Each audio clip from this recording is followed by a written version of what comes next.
হযরত আব্দুল্লাহ ইবনে আবু আওফা থেকে বর্ণিত, তিনি বলেন যে রাসূল আকরাম সাল্লাল্লাহু আলাইহি ওয়াসাল্লামের জামানায় লোকজন যখন সাদকা জাকাতের সম্পত্তি নিয়ে রাসূল আকরাম সাল্লাল্লাহু আলাইহি ওয়াসাল্লামের কাছে যখন যাইতেন, তখন আল্লাহর নবী সাল্লাল্লাহু আলাইহি ওয়াসাল্লাম তাদের জন্য দোয়া করতেন, বলতেন আল্লাহুম্মা সল্লি আলাইহিম, যে হে আল্লাহ আপনি তাদের উপরে রহমত বর্ষণ করুন।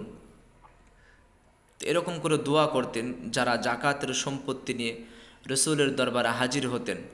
চাইতে যাওয়া হতো না যে তোমার সম্পত্তির জাকাত দাও, চাওয়ার আগেই তারা জাকাত নিয়ে সাদগা নিয়ে রসুলের দরবারে হাজির হতেন।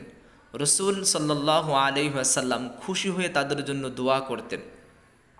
আর বর্তমান সমাজের মধ্যে জাকাতের জন্য চাওয়া হয় যে তুমি জাকাত দাও, অথবা যে ব্যক্তি জাকাত পাওয়ার হকদার সেই ব্যক্তি অন্যের বাড়ি বাড়ি গিয়ে ঘুরে বেড়ায় জাকাতের জন্য, অর্থের জন্য।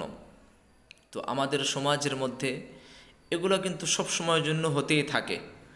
আমাদের যাদের উপরে জাকাত ফরজ হয়েছে, জাকাত ওয়াজিব হয়েছে, আমরা কিন্তু জানি, কিন্তু তারপরেও কিন্তু আমরা জাকাতগুলো দিচ্ছি না।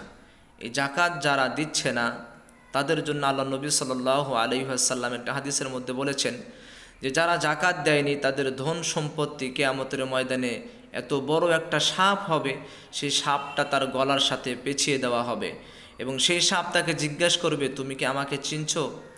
তখন ওই ব্যক্তি বলবে যে না, আমি তো তোমাকে চিনতে পারিনি। তখন বলবে, ওই সাপ বলবে যে আমি তোমার দুনিয়ার মধ্যে সেই ধন সম্পত্তি।